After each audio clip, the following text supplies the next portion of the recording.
singé, Paris brisé, Paris martyrisé, mais Paris libéré. Il y a 30 ans, très exactement, le général de Gaulle s'éteignait, colombait les deux églises. Le monde apprenait avec stupeur qu'il n'était plus de cette terre après avoir rempli une mission historique qui en fait de lui l'un des hommes les plus importants de son temps pour son pays et à travers le monde. Son fils est sur notre plateau pour ce 30e anniversaire. Merci infiniment, amiral Philippe de Gaulle, d'être ici. Nous allons bien sûr revoir quelques-unes des images fortes de votre père, pour se souvenir d'abord d'il y a 30 ans, de ces instants où le général a tiré sa révérence. C'était à Colombey les deux églises et on en apprenait cette nouvelle. Les obsèques ont rassemblé les personnalités les plus importantes du monde. Quels souvenirs vous gardez de ces moments-là ?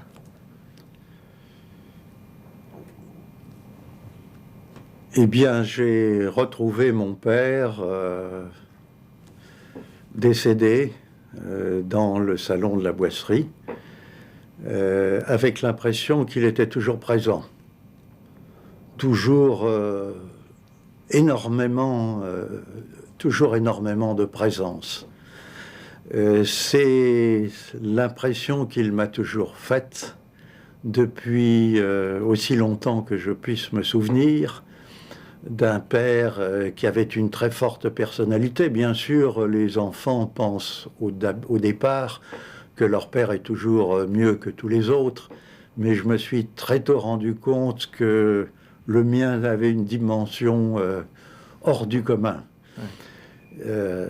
Les événements ont fait que cette dimension s'est accrue, et il a toujours été... il a dominé son siècle. Il a fait face à l'histoire de son pays comme personne d'autre, et même décédé, et rentrait dans l'histoire, le voilà qui est toujours présent. Vous avez l'impression qu'il était presque immortel? En un sens, oui. L'immortalité historique. L'homme, non. Mais l'immortalité historique, oui. Est-ce qu'il pensait à la mort? Il avait pensé à ce qui allait se passer après lui? Il se souciait beaucoup du jugement, de l'histoire en ce qui le concernait. Je dirais même que c'était l'ultime argument qui avait à lui opposer quand il envisageait d'autres solutions. On lui disait, mais vous ne pouvez pas ne pas intervenir, vous êtes un recours. Il en a été ainsi au moment de la révolte en Algérie en mai 58. Et il n'est pas du tout revenu au pouvoir volontiers. Il pensait que sa gloire était derrière lui, qu'il ferait mieux de rester chez lui, écrire ses mémoires. C'est ce qu'il a fait, amiral, dans un premier temps, après la guerre, après avoir été le héros que l'on sait de la France libre. Ces années de solitude avec votre mère, Yvonne, à la Boisserie, évidemment, sont des images dont on se souvient. Comment vivait-il dans cette solitude à ce moment-là, après la guerre? On ne peut pas dire... C'est un homme qui n'a jamais été seul. C'est un homme qui ne s'est jamais ennuyé. Il n'a jamais été hésité sur le sens de son existence. Cette solitude, il l'a partagée avec votre mère. Elle a beaucoup compté pour lui. On disait que c'était son plus fidèle compagnon. Ma mère a été son plus fidèle compagnon, c'est assurément. Elle lui était tout à fait dévouée. Elle se serait fait tuer pour lui. Elle a, bien que désapprouvant souvent qu'il se mêlât trop de politique ou de nouveau de politique ou de combat, elle l'a accepté chaque fois qu'il a fallu le faire. Et c'était quelqu'un qui tirait la voiture dans le même sens, sans réticence. Et tout à fait en faisant tout ce qu'elle pouvait pour l'aider. Et vous le disiez, il n'est pas résisté quand même à revenir au pouvoir parce qu'appelé à ce moment-là. On va voir ces extraits de conférences de presse mémorables où il répond à la question d'un journaliste. Est-ce que vous garantiriez les libertés publiques fondamentales? Est-ce que j'ai jamais attenté aux libertés publiques fondamentales? Je les ai rétablies. Et il y a une seconde, attenté jamais. Pourquoi voulez-vous qu'à 67 ans, je commence une carrière de dictateur? Voilà, alors évidemment, on comprend bien qu'il va revenir au pouvoir. Quand Coty l'a appelé au Conseil, lorsqu'on le revoit à ce moment-là, retrouver, comme il disait, ce cher et vieux pays, et puis devenir président de la République à nouveau, il a le sentiment de retrouver, de continuer une histoire. Oui, la même histoire qui s'était interrompue fâcheusement avec la 4e République, qui était un raté, qu'il n'avait pas approuvé, ce qui avait provoqué son départ tout à fait au début de janvier 1946, alors que rien constitutionnellement ne l'y obligeait. Il aurait même pu être président de la République à ce moment-là s'il l'avait voulu. Mais il ne voulait pas approuver un régime dont il savait qu'il ne pourrait pas fonctionner normalement. Et donc, il a préféré être un recours à ce moment-là, tout en voyant que les années passant, la perspective de ce recours s'éloignait. Et il y avait renoncé, en réalité, quelques années après mai 1958, c'est-à-dire la révolte en Algérie. Il a été obligé de revenir en Algérie parce qu'on lui a fait ressortir justement qu'il était le recours, que c'était un jugement historique qui se porterait sur lui s'il n'y répondait pas. Et c'est ce qu'il a décidé à reprendre les affaires en main. On va écouter l'une de ces petites phrases historiques sur l'Algérie.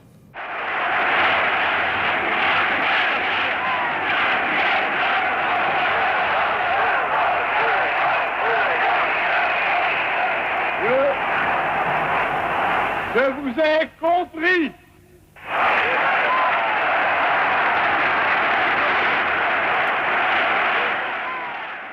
Je vous ai compris, et évidemment, le général, à ce moment-là, va enclencher ce qu'on sait, la décolonisation, l'Algérie algérienne, et puis toute l'histoire que l'on connaît.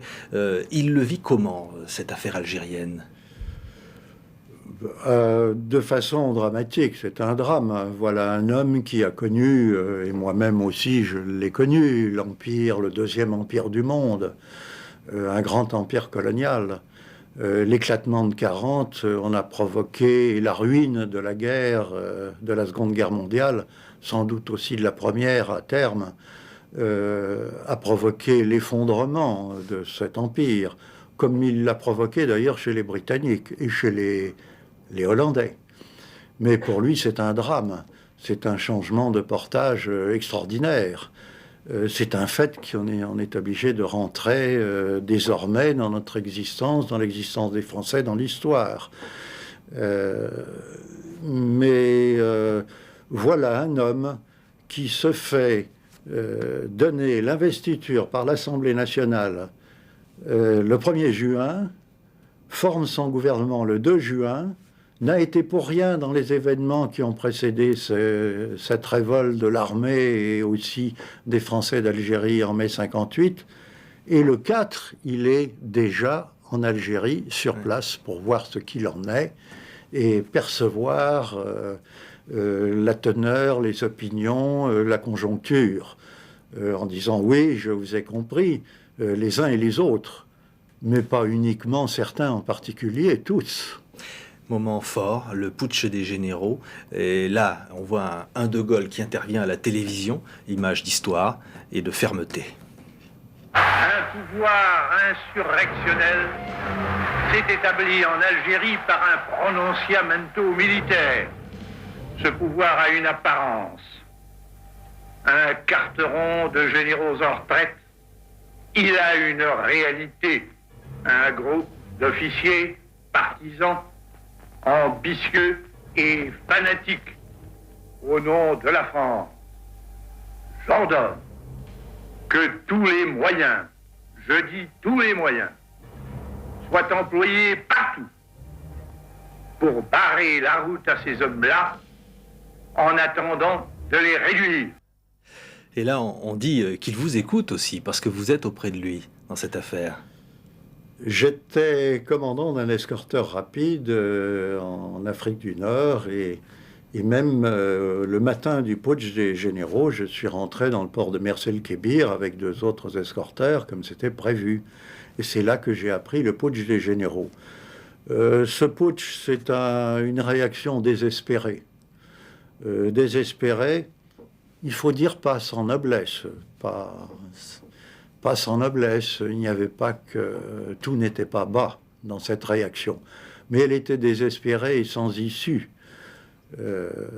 Car il fallait se rendre compte, par exemple, que les métropolitains n'auraient pas supporté le service militaire tel qu'il était beaucoup plus longtemps. Aucun régime n'y aurait résisté.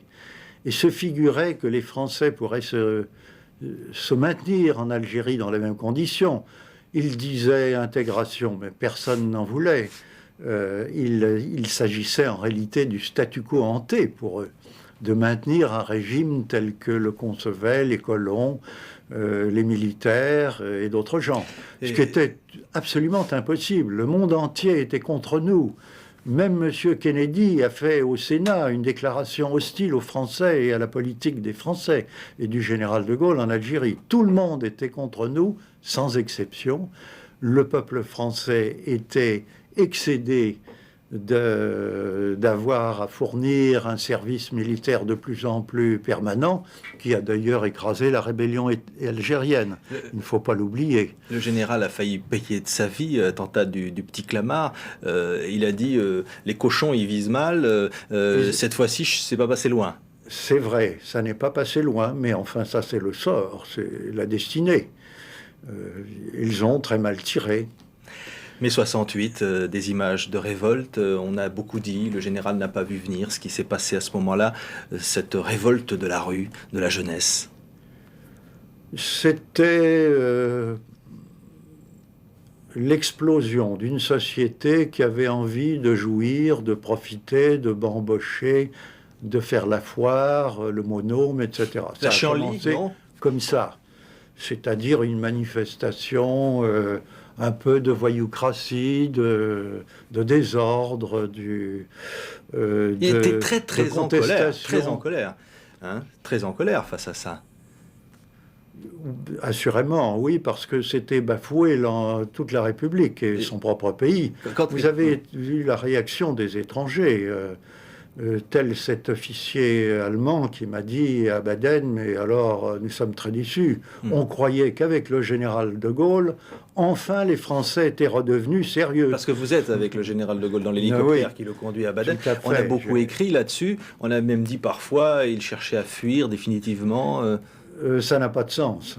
Le général de Gaulle ne fuit pas, il s'adapte à la meilleure solution possible, il manœuvre au mieux possible. Il y a le fameux référendum, il met sa place et son nom en jeu, et c'est le non sur la régionalisation qui l'emporte, la presse s'en fera l'écho, et là, le général dit c'est une journée nationale de la médiocrité, c'est ça ?